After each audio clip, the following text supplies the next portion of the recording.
Well, it's awesome that you hand me this flag. It flew on STS-1. I know this flag was taken up on STS-135. There is a good shot of the STS-1 flag that flew up on board Atlantis. The Demo 2 SpaceX crew, my friends, great friends, brought this thing home. So it's amazing to think of the hands this thing has gone through. It's pretty special. And then it will travel once again on the next vehicle that leaves low Earth orbit. And here we are in Mission Control in Houston, Texas, and this flag is in my hands. And I don't know about you, but I think we should send this thing to the moon. Let's take it to the moon. Human spaceflight is the ultimate team sport. When these four fly around the moon, they won't be doing it alone. They're part of a team of astronauts, engineers, scientists, trainers, a team of support working around our country and around the globe, ready day and night. We will help them carry the incredible weight, and it's a heavy one, now laid on their shoulders, because we go together for all humanity.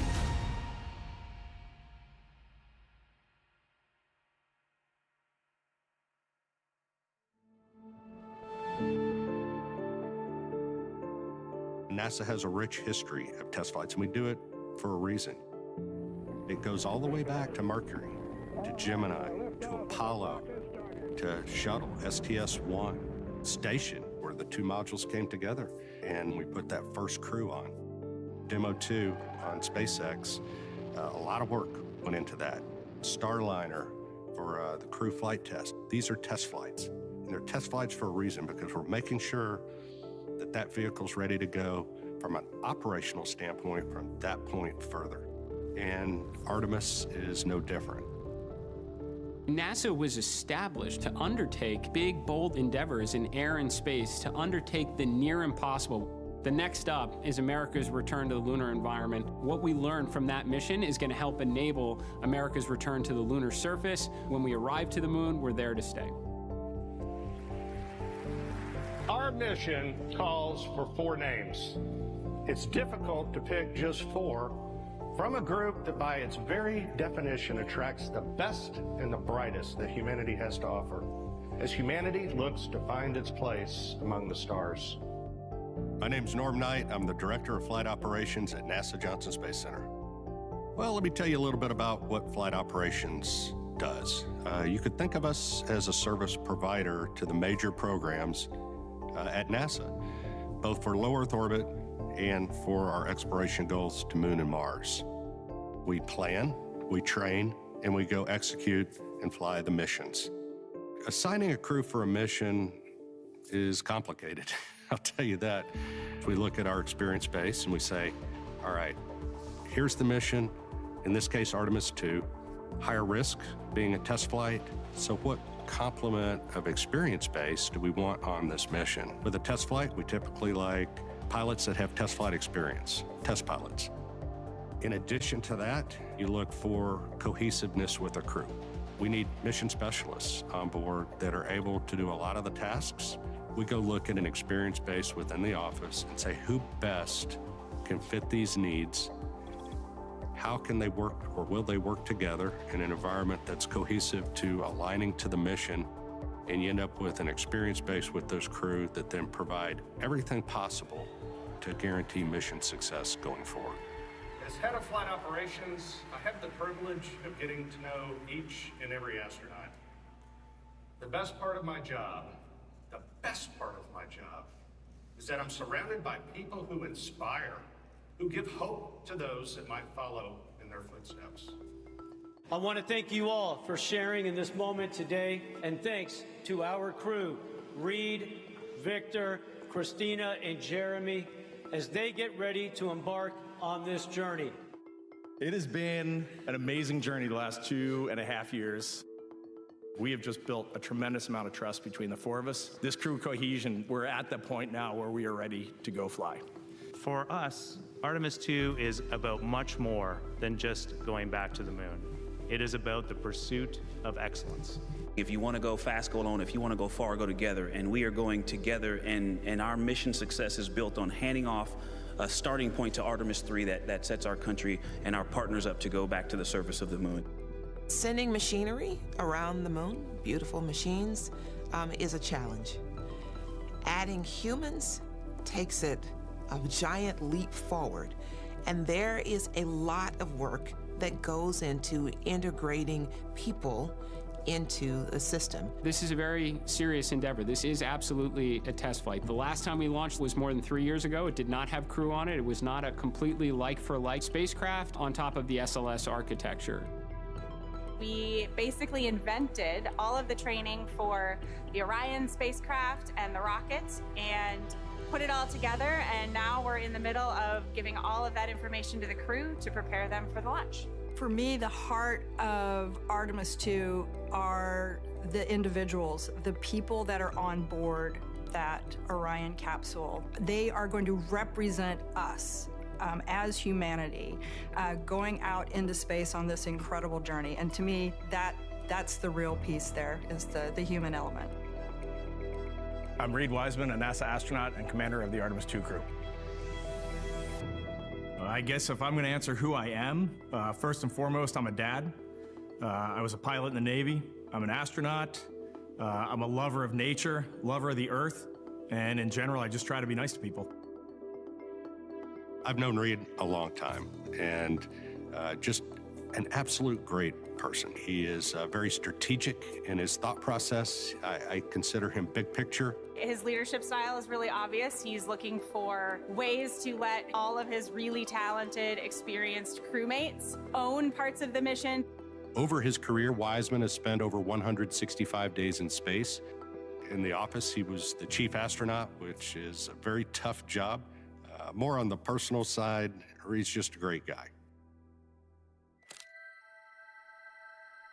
I grew up in a small town north of Baltimore, Maryland, known as Cockeysville or Hunt Valley. The first time I remember being interested in space, I was in elementary school. I was always into cars and trains and planes, and I distinctly remember before the first space shuttle flight, I think I was 5 years old, the 747 flew over with a shuttle on the back. I distinctly remember being on a hill near a mall with my mom and dad watching that thing fly over and all. I was a tiny kid. I graduated high school pretty young, and so I was small. I tried all the standard little kid sports. I tried soccer, I tried baseball. Those just did not fit with me. While I was at school, I decided that I wanted to be a Navy pilot. I joined the Navy in college through this thing called ROTC, and then when I graduated from college, that was my road into the Navy. Once I had that test pilot school block met, I knew that I had all the pieces to be an astronaut. I applied once, I got my rejection letter. It's still hanging up at home. I looked at it last night. I thought it was hand-signed. It wasn't hand-signed. And then in 2009, I applied again for my second time and luckily snuck into an interview round, and then I knew it was all up to me, and the dream was gonna be set by me right there. So are you enjoying your training? Oh, it's awesome so far. Absolutely fantastic. Way better than I had imagined. Getting to accomplish a dream, getting to go out and seize that, you have to sometimes look back and just congratulate yourself. Just take a minute and say, man, you did the thing that you set out to do. What would I tell 8 or 9-year-old Reed? Hey, stay the course. You're doing great. Have some confidence, because I definitely didn't have a lot of confidence as a kid. So go out and have fun and try to do good every day. While we're looking at everybody, if you'll find the lens, just go and look at the lens, everybody. I want to thank God for this amazing opportunity, because Artemis 2 is more than a mission to the moon and back. It is the next step on the journey that gets humanity to Mars. Victor Glover, he's a lieutenant commander in the United States Navy. He has more than 2,000 hours of flight time. He has his bachelor's degree in engineering, his master's in flight test engineering. He was a United States test pilot where he flew F-18s. He came to us from Washington, D.C., where he was serving as a United States Navy Legislative Fellow in the United States Senate. My name is Victor Glover. I'm a NASA astronaut, naval aviator, and a former test pilot. The back of my baseball card, the most important things would be right at the top. It'd be a husband and father to 4 beautiful daughters. And then, being able to dabble in the aerospace industry, fly jets off of a carrier, and help design and to operate spacecraft. Those would be down there in the small print somewhere. Victor, he is the philosopher, I would say. He He's the one that I've had the most conversations about what makes effective training. When I think of Victor, I think of a supercomputer. And I mean that very sincerely. He is so intelligent, and he is thinking about the mission. He's thinking about solutions. And in working with the teams, it's just fun to watch. Victor Glover, he is my classmate. We were both chosen in 2013 to become astronauts. He is my astro brother. He is incredibly talented, and I am basically in awe of him at all times. Victor Glover, he has become a mentor of mine. I love working with him. It is not a relationship that peaks and then drops off. This relationship is always increasing. I'm learning more about him every single day, and we're working better together every single day. I grew up in Southern California. Being from a socio-economically disadvantaged background, you know, not having a lot of money, it definitely created a challenge. But in all of that, my support and love from my mother and my father was always clear. That always shone through. I played outside. You know, I would come home with rocks and wood, chips, but also like bugs in my pocket.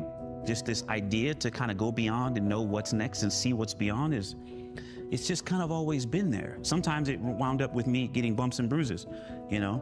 I took the rain fly off my tent, tied it to my belt loops, and jumped off my grandparents' roof to see if I could make a parachute, you know? As a child, seeing a shuttle launch on television, really, it captivated me. There are points through my childhood and young adulthood that feeling was always there. When I was in college, I was 20 years old. I decided I wanted to join the Navy. And when I told my dad I wanted to join the Navy, I told him I wanted to be a Navy SEAL. And he said, okay, you might enjoy that. But with an engineering degree from Cal Poly and being a pilot, you might be able to go on and become an astronaut. My dad made a suggestion that changed the arc of my life, literally changed the trajectory of my life. When NASA announced the astronaut piloting its Artemis II mission, Victor Glover Sr. was watching. Obviously, I had tears in my eyes. I was wiping the tears away. Deep down inside, you knew, he's going to be a part of something special. Being able to go to space is just, I think, a sign of the willingness, the work ethic, and the adventure, and the opportunity, the timing coming together. So many people have poured into my life that, if anything, I'm actually reflecting from so many sources. And again, I am blessed. I've been blessed.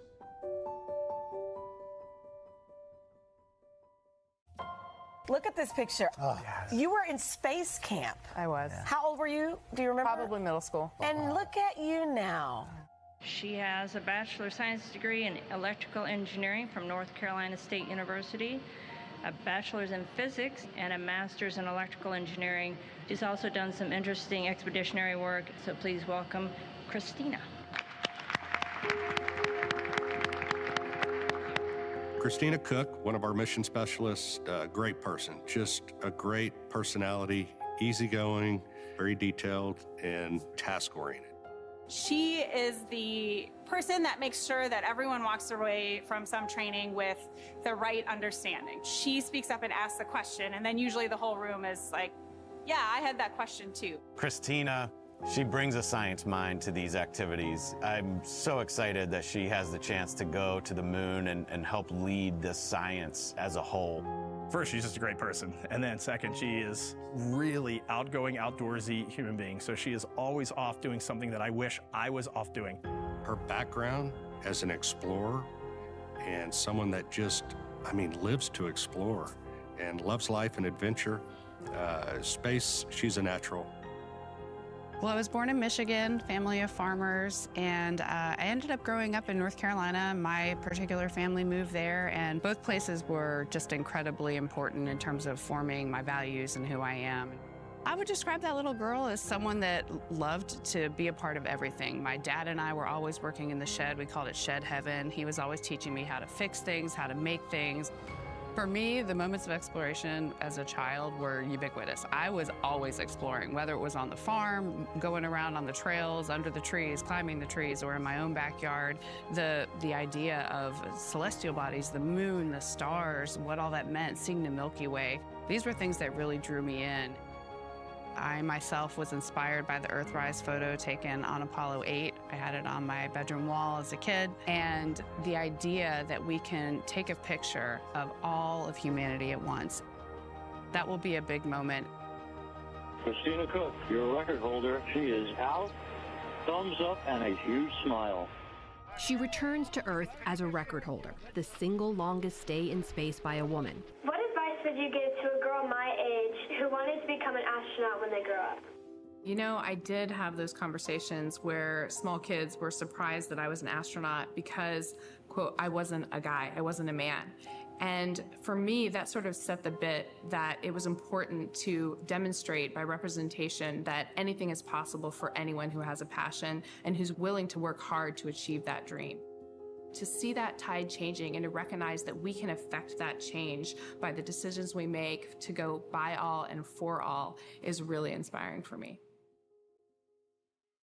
A Canadian is going to the moon. That makes me smile when I say that. I know Canadians could not be more proud. Proud to have for the first time a Canadian astronaut who will travel to deep space as part of the Artemis 2 mission. I'm Colonel Jeremy Hansen, an astronaut with the Canadian Space Agency. Jeremy Hansen, a Canadian F-18 pilot. He hasn't had an opportunity to fly in space yet. I really look forward to him being able to see his home planet from space for the first time after his 15 years of training. It's interesting because when I think of Jeremy, while he's a rookie, I don't think of him as a rookie. And that says a lot about Jeremy. He's very prepared. He's a quiet, confident leader. He is maybe the thinker or the observer of the crew, thinking about the technical aspects of whatever we're learning. So he'll have some really insightful comment or just some really great piece of humor to add at the end. He's one of the funniest human beings that you will ever met. He is dry humor, and his timing is absolutely impeccable. You know how many times I show up to an interview and then I watch them make the tripod taller? Just about everyone. But the other neat thing about Jeremy that a lot of people don't get to see is he is incredibly creative. His creativity in making this spaceship like a playground and actually knowing it for its fundamental capabilities could potentially save our lives on this mission. I've definitely spent some time contemplating my first launch to space, and you know, the first thing that comes to mind for me is what I'm going to feel like the day before. I imagine I'm going to be very pensive the day before. I'll be leaving the planet. I'll be leaving my wife and 3 children behind on the planet. I know what's going to happen the next day is risky, but I also know from my operational experiences and flying and challenges I've faced that when the day comes and it's go time, I'll be fired up and I'll be just firing on all cylinders, riding that rocket to space. I grew up on a farm outside of London, Ontario, and just had a great childhood.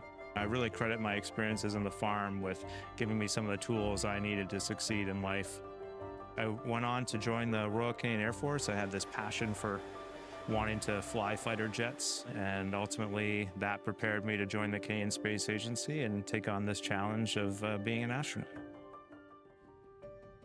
It is kind of full circle for me flying out to the moon on this mission, because when I was a young Canadian, I did see an image in Encyclopedia A under Neil Armstrong of humans standing on the moon. I looked at that image so many times through my childhood. It was on the bookshelf at home, and I started just thinking about being a space explorer.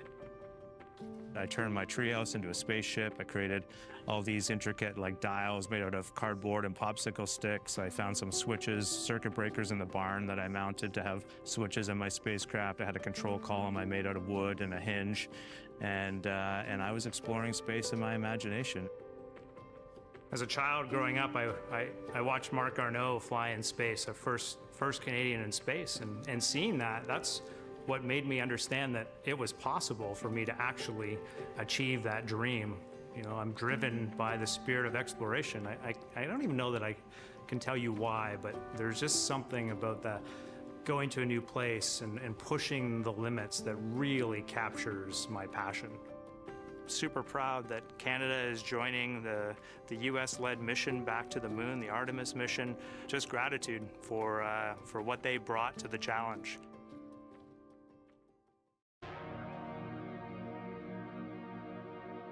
The moon is like a Rosetta Stone for understanding the entire solar system and where we came from as a result. I used to stare up at the moon. I was just fascinated by that image, that consistent image, and try to imagine what it might be like up there.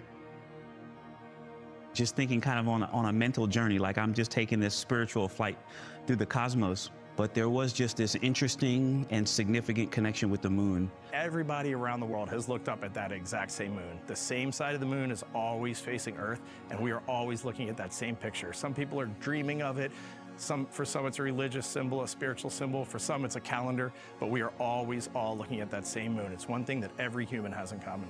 That thing that looks so far away is going to be right up close for us. There's this human aspect of flying out and seeing the moon up close. That's going to be truly extraordinary. But then think about seeing the Earth from the perspective of the moon. You know, to have the moon in the foreground and the Earth rising around the side of the moon is just an extraordinary thing to imagine. This is the stuff we dreamed of when we were kids, and now it's becoming reality. It's not becoming reality, it is reality.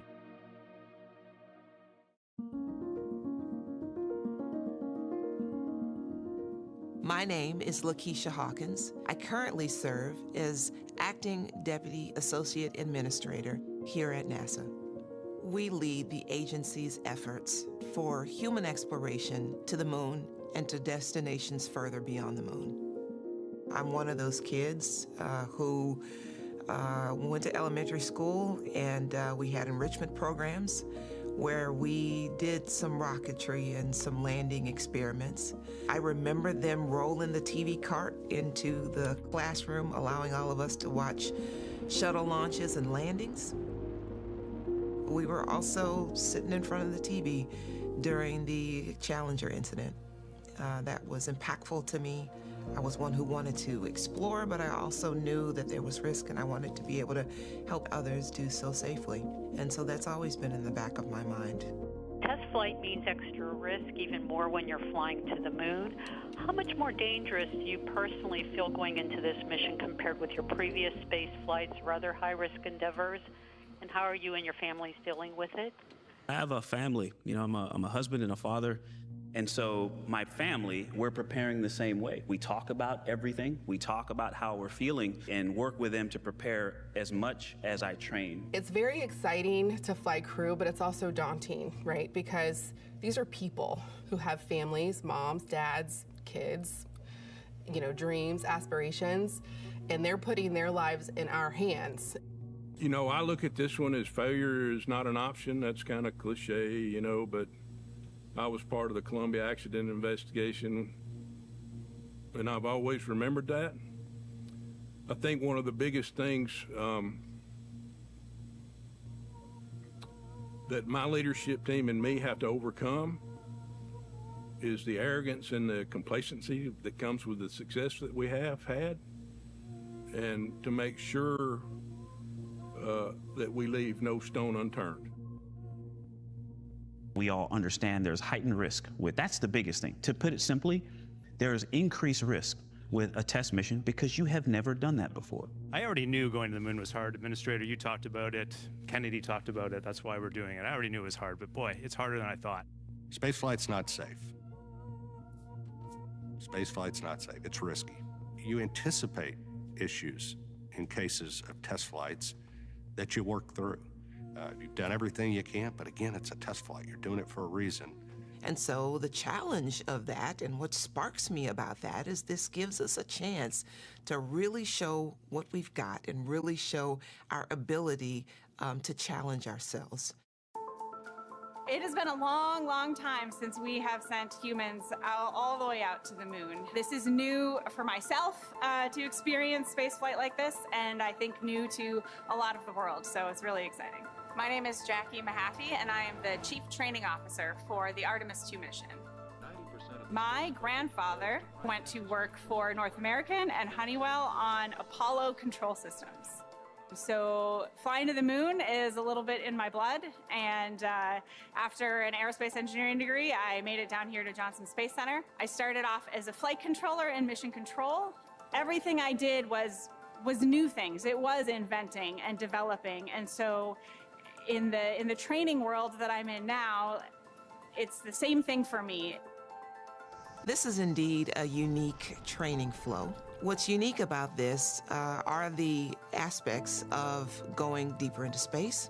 In addition, the way that we have to communicate. Obviously, the spacecraft is new and different, but what is the same is the teams that we are utilizing in order to be able to develop this training flow.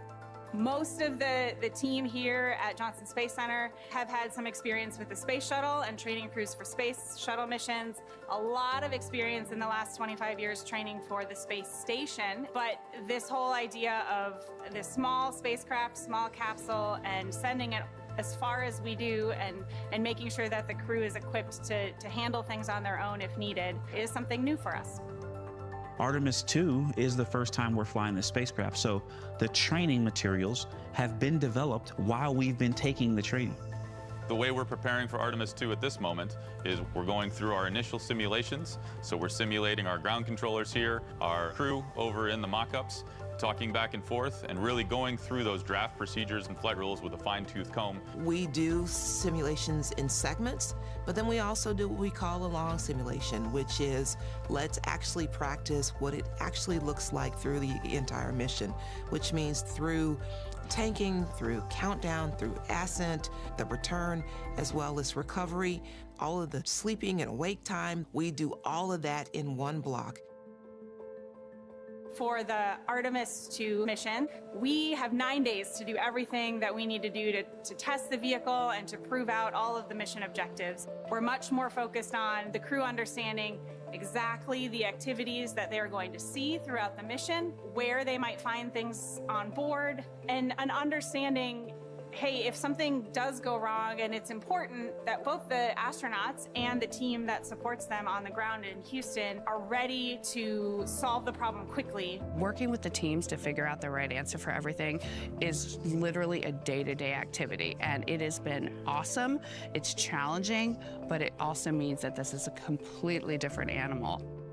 I kind of look at the whole journey of, like, you know, young Jeremy flying space missions in the treehouse to today in the simulator, going through failure scenarios with an incredible team and mission control. You know, it has changed a lot. It was a lot simpler when I was young and I was doing it in my imagination. A lot of people ask me how I feel leading up to this mission inside of 2 months to go. It's not a simple question to answer. You know, there are moments of like, wow, I can't believe like we're so close to going, and it is super exciting. But then in the next moment, you're like, okay, I also have a lot I want to do. I totally feel like we're going to be ready. Things are going to come together, but I also have that feeling of like, almost like cramming for an exam where it's like, hey, I could use every single moment between now and flight to make just double check, triple check. And you never really know when that work is truly done. We can sit in a simulator all day long and fail different components, and we can write procedures perfectly to flesh out all of these issues. But in the end, something is going to fail in an unexpected way, and it's the process. How do the 4 crew members think about this? How does mission control think about this? How does the engineering support team think about this? And then how do we all communicate together to get through this failure? The Artemis 2 crew and the ground teams are cohesive. It takes a lot of training for the ground team to understand the nuances of the crew and vice versa.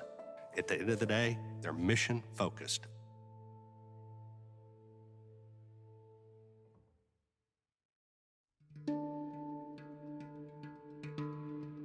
The Artemis 2 crew, in advance of the mission, have gotten to help trailblaze a couple of the training pieces that future crews that are going to be landing on the moon will get to do. We took the whole crew to Iceland to look at the geology there and just some of the parallels to the moon. We are here in Iceland training astronauts and training other Artemis personnel in field geology. So we're going to be exploring the volcanic deposits, teaching them how to explore a station when they're doing EVAs on Artemis, and also how to make good observations when they're passing by the moon on Artemis 2. Iceland is a great analog for the moon in a bunch of different ways. It's got the planetary processes, in this case volcanism. It has the landscape. There's no vegetation here. It looks like the moon. The geologists are really hoping that there's some areas of interest that we can look at with our human eyes, be able to scan across the moon with different lighting angles as we fly around and collect some data that the satellites orbiting the moon aren't able to get for them. For Artemis 2, our goal is to really advance our understanding of what's going to happen to the human in the deep space environment. We have been working for many years to advance this organ chip technology. And so with that, we're able to really understand what the deep space radiation impact has so we can compare directly that personalized level of what's happening to them. So this is game-changing. The research we'll conduct in Artemis 2 will lay the groundwork for us being able to spend more time at the moon and start thinking about our astronauts, humankind, being able to survive longer trips to places, for instance, like Mars. We got to look inside the simulator in Building 9 yesterday, and some of us were thinking, okay, this isn't Gemini 7, where two guys spent 14 days in a vehicle the size of a Volkswagen, but it's 4 people inside a vehicle the size of maybe a minivan for 9 days. Can you just talk about the human element of living in close proximity with all that's riding on the mission, but just the physical closeness inside that cabin and how you guys are going to manage that? As you guys know, we've been training together for over 2.5 years now, and with that comes a closeness that I think is built in for a reason. The importance of bonding as a crew is so that we can communicate with each other. There are going to be tough days, there are going to be tough moments, and there's going to be great moments. That, to me, is where that bonding is so important. Crew camaraderie is really important. I would say it's especially important for this type of mission. The Orion capsule, I liken it to, you're going camping in a tent, but you don't get to get out of your tent. Your bathroom is there, your kitchen is there, your gym is there, and so coexisting in that space, much less pulling off a successful mission, requires a really cohesive team. We are bringing together the world, we are bringing together an amazing workforce, and they are bringing together an amazing vehicle. So we're gonna fly around the moon in the spacecraft Integrity. After a lot of conversations, we named our vehicle Integrity. It's a value that's shared by NASA, by the Canadian Space Agency, by the astronaut office, that of course means to be your best self in the most general terms. The root of the word integrity is about being whole. And if you think about it, this spacecraft is over 350 different pieces that had to be integrated and make up this one system. In nautical terms, we talk about hull integrity or a ship being watertight when it goes out in the ocean. And so in space, I think of that as our ship's ability to hold in pressure and also to keep the hot gases out. It comes from this root of integrated, and that's really how we see our mission. It's going to be an incredibly integrated team, and we hope that that shares the idea that it's not just our vehicle, it's everyone's vehicle. Honestly, I just hope Artemis 2 is just a part of the celebration of this nation over the next 365 days. I know these milestones are big for the public. They're going to be huge for the nation, and I'll just be proud to be a part of the 250th anniversary of America. NASA is incredibly excited to support the Freedom 250 celebrations, part of America's 250th birthday. I can't think of anything grander than America's return to the lunar environment. This mission means everything to me. I'm so encouraged by it because I see it opening the door for why I'm at NASA, and I think everyone else is as well. What I want to say to the men and women that built this Artemis 2 vehicle, simple, thank you. We've been around the world, we've been across our nation, we have seen the attention to detail, we have seen the workmanship, the craftsmanship, and it is a beautiful thing to behold. From Europe, ESA and Airbus building the service module, to the team in the Netherlands that integrated the solar arrays, to the folks at Michoud and Kennedy and Armstrong that have worked together to build this system. Integrated, again, integrity, that have worked to give us integrity. We want to do our part because we know you've stepped up and done your part and continue to do your part. What I would want to say to anyone that has contributed to the Artemis missions in any way is just so much admiration and respect for you. You nailed it. You crushed it. We are doing this together because of your hard work, because you thought outside of the box, because you didn't give up. So I will just say congratulations on Artemis 2. Reed, Christina, Jeremy, Victor. First, I just want to say thank you. Thank you to you and your commitment. your sacrifices, all of the training, all of the planning, all of the time that you've spent preparing. Thank you to your families for allowing you to participate and to be the inspiration of an entirely new generation. We are with you. You represent us. When you get to the other side of the moon and you look back, I don't want you to feel alone.